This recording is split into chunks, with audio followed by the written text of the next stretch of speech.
प्रतिस्थापन विधि।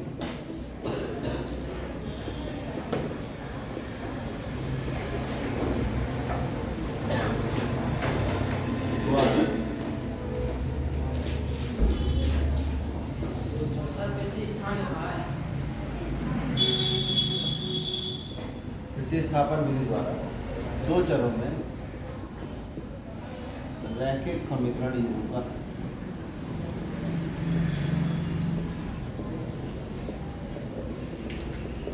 इसे कहते हैं प्रतिस्थापन विधि को इंग्लिश में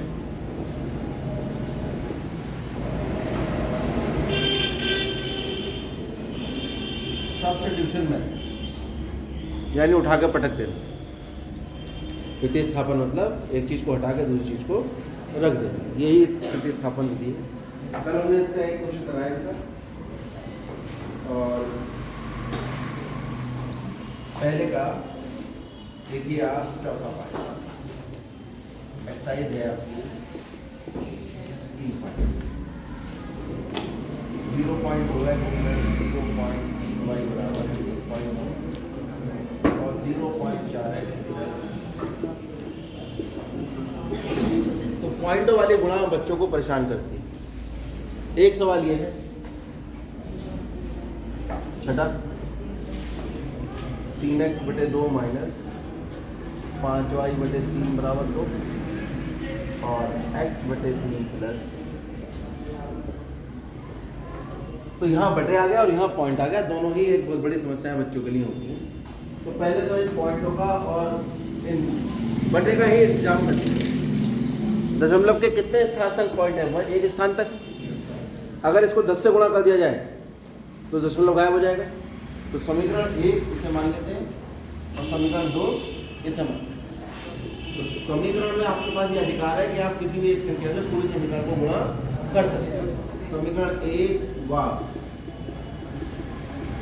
समीकरण 2 को किससे गुणा करें? 10 से गुणा करने करो। गुणा 10 से कितना आ जाएगा? 10 से इसको गुणा करोगे भाई 10 गुणा 0.2x प्लस 10 गुणा 0.3y बराबर 10 गुणा 1। समीकरण आ गई हमारे पास 2x प्लस 3y बराबर 1 3। दशमलव एक स्थान आगे खसक जाता है। इसी प्रकार दूसरी कितनी आ जाएगी वो लिख के दिखाने की जरूरत नहीं है। इसको जब 10 से गुणा करें कितना आएगा?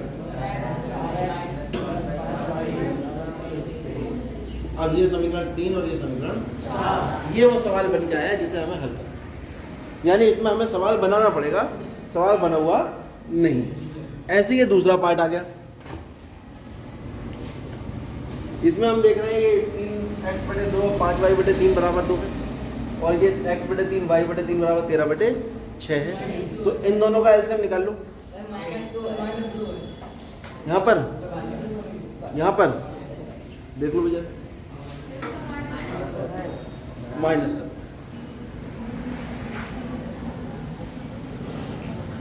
ठीक है, तो समीकरण 1 ये हो गए और समीकरण 2 ये हो गए। 1 और 2 दोनों को 6 से गुणा कर दो क्योंकि इसका एलसीएम भी 6 है और इन दोनों का एलसीएम भी, तो बटे पूरा गायब हो जाएगा। क्या करें? समीकरण 1 समीकरण 2 को इससे गुणा करने पर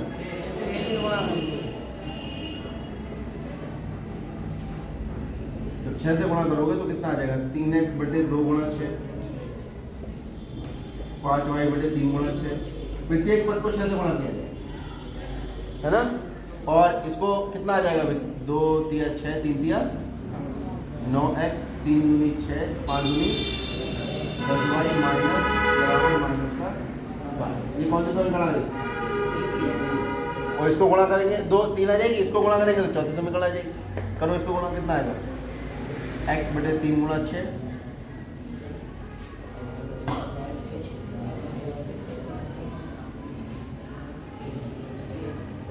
ये आ गया 2x 3y बराबर कितना हुआ? 13 समीकरण। यानी अब हमें ये दो समीकरणें हल करनी है और इस सवाल में हमें ये दोनों समीकरणें हल करनी है। और कौन सी विधि से हल करनी है? प्रतिस्थापन में हमने बताया था, प्रतिस्थापन कितने चर है हमारे पास?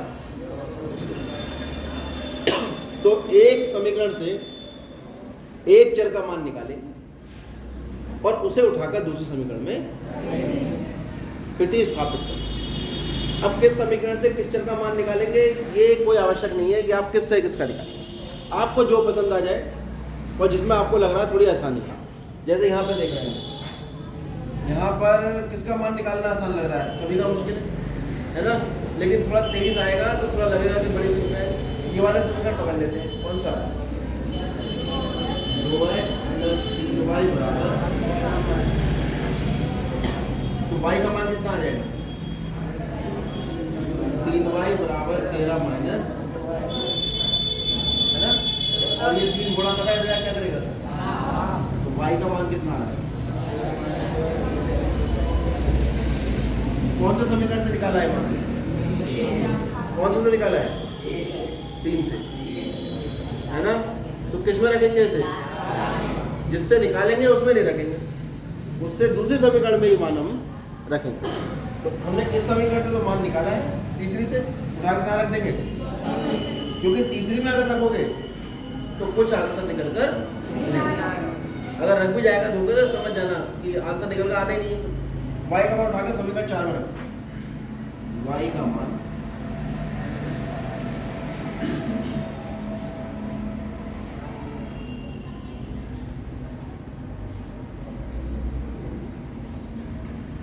चलो y का मान समीकरण 4 में रखो, ये है समीकरण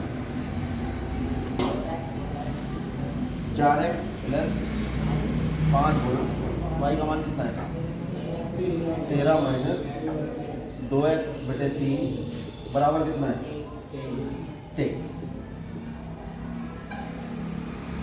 चलिए हल करते हैं इसको।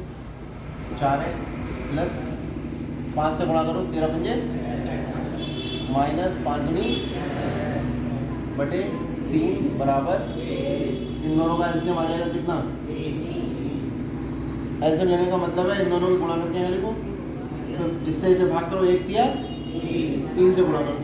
या ये कहानी किसको समझ में नहीं आ रही है तो ऐसा करो, इसका हर 3 है तो इसको 3 से ऊपर नीचे गुणा करो, 3 से यहाँ गुणा कर दिया और 3 से यहाँ। कोई समस्या? अब कितना हो जाएगा?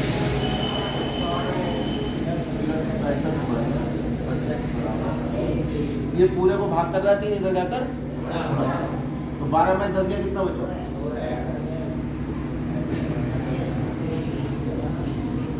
2x बराबर आ गया 3 3 9 3 2 6 माइनस 65। 2x बराबर और x बराबर कितना? तो x बराबर 2 किस में रख दें? y के मान में, क्योंकि y का मान तो ये निकाल रखा है ना हमने, जो हमने y का मान किसके पदों में निकाल रखा है। तो ये तो प्रक्रिया है, एक समीकरण पकड़ के एक चर का मान दूसरे चर के पदों में निकालकर उसे किसी दूसरे समीकरण में रख, और जब वहां से समीकरण हमारी एक चर में बन जाएगी तो एक चर में समीकरण आपने 8वीं क्लास में पढ़ा है उसके आधार पर इसे हल कर लेंगे। हल करके इस चर का मान आ जाएगा, उठा के पहले वाले चर का मान कितना था? y का मान कितना था? 13 माइनस 2x बटे 13 माइनस 2 गुणा 2 बटे 2 दूनी 9 बटे 3, कितना आ गया? तो y का मान हमारे पास आ जाए 3 और x का मान कितना आ गया? यही इन दोनों समीकरणों के हल हैं। तो कौन सी विधि से निकाले हमने ये? अब इसको देखते हैं, ये तो हल हो गया। ये सवाल में इन दोनों में से कोई भी एक समीकरण पकड़ के उसका मान निकाल के एक चर का मान निकालो दूसरे चर के पदों में और दूसरे समीकरण में रखो। बताओ कौन सा समीकरण हल करें? 3 है हमारे पास और 4 है, 4 हल कर देते हैं। जो बच्चा बता रहा है तो ये कितना आ जाएगा? 3y बराबर कितना होगा? 13 माइनस 2, तो y बराबर कितना आ जाएगा? 2x बटे 3। y का मान कहाँ रख देना? कौन से समीकरण में रखें? कौन से में? 3। रखने पर या प्रतिस्थापित करने पर, दोनों का मतलब एक। अरे यहाँ तक समझ में आ रहा है? एक समीकरण से एक चर y का मान दूसरे चर के पद में निकाल लिया है हमने। अब इसे उठाकर रख देंगे उस समीकरण में जो दूसरे समीकरण है इसके अलावा। यहाँ रख दो, ये वाली समीकरण कहाँ से आई थी? यहाँ से आई थी। चाहे यहाँ पे रख दो, इस वाले को छोड़ के इसमें रख दो, जहाँ आसान लग रहा हो आपको। यही वाला ज़्यादा आसान है मानना।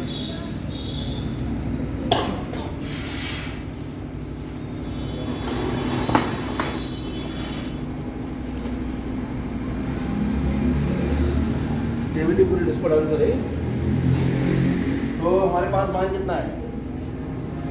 9x माइनस 10y बराबर 12। ये तो समीकरण थी माइनस के।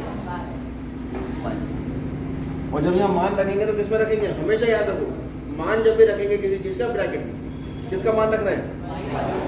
देखो 9x माइनस 10 गुणा ब्रैकेट में, और क्या मान है हमारे पास? 13 माइनस 2x बटे। अब एलसीएम ले लो सीधे से। इसके बटे में तो 3 है, तो इसके बटे में 3 करने के लिए 3 से ऊपर नीचे गुणा करो।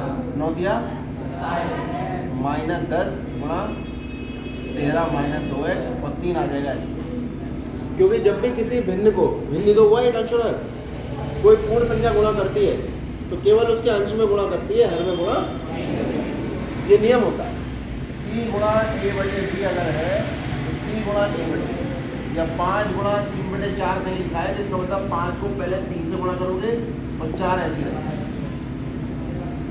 जिस समीकरण का हर नहीं है वो अंश ही माना जाता है, तो अंश अंश को ही गुणा करता है, गुणा के लिए।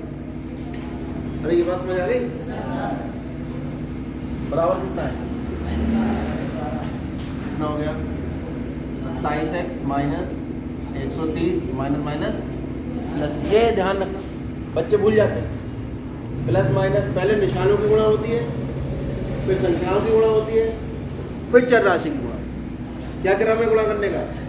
पहले निशानों की, चिन्हों की गुणा करो, फिर संख्याओं की गुणा करो, फिर चर राशि की गुणा।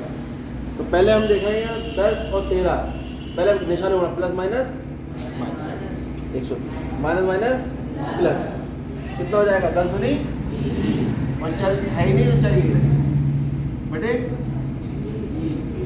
बराबर माइनस 27 और 20 कितना हो गया? 47। समान पद जुड़ जाए, दोनों में x है तो उनके गुणांक, इसका प्लस 20 है और इसका प्लस 27 है, दोनों जुड़ जाए। माइनस और 3 चला जाएगा इधर, 3 इधर जाएगा, तो 47x बराबर कितना आ गया? माइनस का 12 दिया, और ये माइनस का 130 इधर आकर 130 में 36 घटाने के लिए 130 में से पहले 30 घटा लो, 100 बचा। 100 में 6 घटा दो, कितना बचा? अरे ये विधि समझ में आई? 130 में 36 घटाना है, पहले 30 घटा लो, 100 आ गया। अब 6 घटा लो, x का मान कितना आएगा भाई? 94 बटे 47। 47 दूनी 94 होता है, तो 47 से कितनी बार कटेगा? x बराबर, आप कहोगे आपको कैसे पता लगा 47 का पहाड़ा? हमने करके देख लिया। 47 से 2 से गुणा कर ली, 7 दूनी 14, 4 दूनी 8 हो रही, पता लग गया? ठीक है, x बराबर 2। ठीक है, अब y का मान कितना था? x का मान उठा के यहाँ रख देंगे तो y का निकल आएगा, क्योंकि y का मान हमारे पास है 13 माइनस 2x बटे 3। अब यहाँ पर x का मान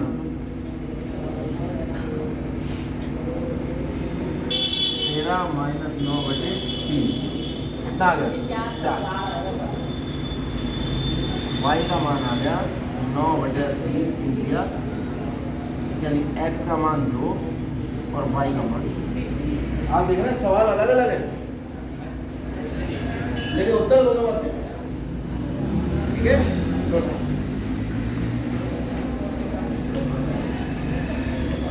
हमें समीकरण हल करने का मतलब x और y के मान निकालना है।